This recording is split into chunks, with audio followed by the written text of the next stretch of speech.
actually start a law firm and then practice law for some period of time. Well, I had no alternative. And then you actually... I had an army of children almost immediately. I painted myself in quite a corner. Yeah. So zero choice is pretty powerful. Yes, for sure. Yes, of course. So you practice law and then you leave law in the firm that you helped found and move over to investments.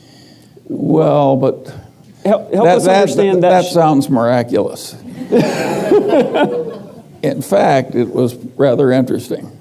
I probably got paid about $350,000 in my first 13 years of law practice total.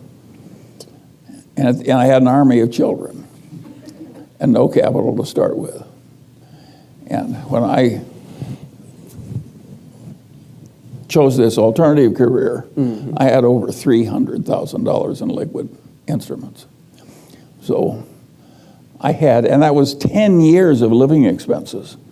So I was not a courageous, venturesome, admirable man. I was a cautious little squirrel, saving up more nuts than I really needed and not going very deep into my pile of nuts. And so it wasn't that courageous, and I kept one foot in the law firm while I tried my capitalist career. But as soon as the capitalist career succeeded, I intended to lift that second foot because I recognized that the potential of law practice, as I saw it then, I didn't anticipate the boom that came to the big firms. I just saw it as being more difficult, and I wanted more independence than I was going to have as a lawyer. I hated sending other people invoices and needing money from richer people. I thought it was undignified. I wanted my own money. Not because I loved ease or social prestige. I wanted the independence. Cloning is, of course, it's not an ambiguous word when you use it biologically. But when you take it into some other field, cloning is a very interesting idea. You do remove ideas from one place and bring them into another. And if that's cloning, I do it all the time. Of course it's useful, if I were you people, to look at what other people you regard as great investors are doing for ideas. The trouble with it is that if you pick people as late in the game as Berkshire Hathaway, right, you're buying our limitations caused by size. Sure. You really need to do it from some guy that's operating in smaller places and finding places with more advantage. And of course, it's hard to identify the people in the small game. But it's not an idea that won't work. If I were you people, of course, I would do that.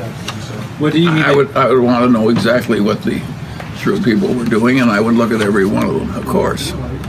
That would be a no-brainer for me. Berkshire and Warren and you were known as value investors. Is that not the core discipline of Berkshire Hathaway anymore, or does that not even matter?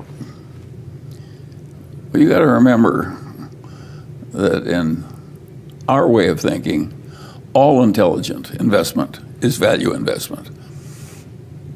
Because why would you want to buy something which wasn't worth as much as you were paying for it? And who wouldn't like buying something for less than it's worth?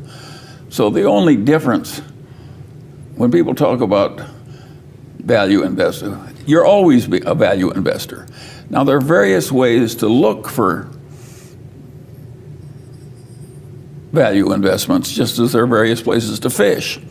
And if the first rule of fishing is to fish where the fish are, the first rule of value investing is to find some place to fish for value investments where there are a lot of them.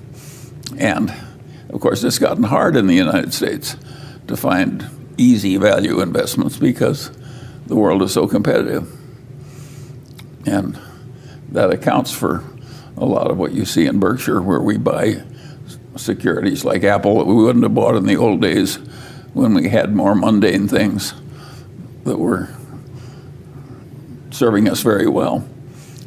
So we're just looking in different places, but we're value investors. And so some people, when they say value investor, they mean somebody that emphasizes working capital or something. meaning you should fish in that particular place. But I think that's all, I think it's a bad use of the language to think there's a difference between value investing and other good investing. All good investing is value investing, by definition. And so they're just various places to fish for value investments. And of course, as the world gets tougher, you have to fish in places you didn't fish before. Thank you for watching today's video. This channel is brought to you by hopelify.org to inspire you to become the very best that you are designed to be. Remember, a few simple keys, mastered and consistently applied, are often all we need to excel in each area of life. You can help make this channel even better in 3 simple ways. 1. Subscribe to receive more videos. 2. Leave a comment below to let me know what resonates with you from today's video. Or 3. Suggest a topic for a video that you will like for us to feature on this channel. Visit hopelify.org to post your own inspirational content.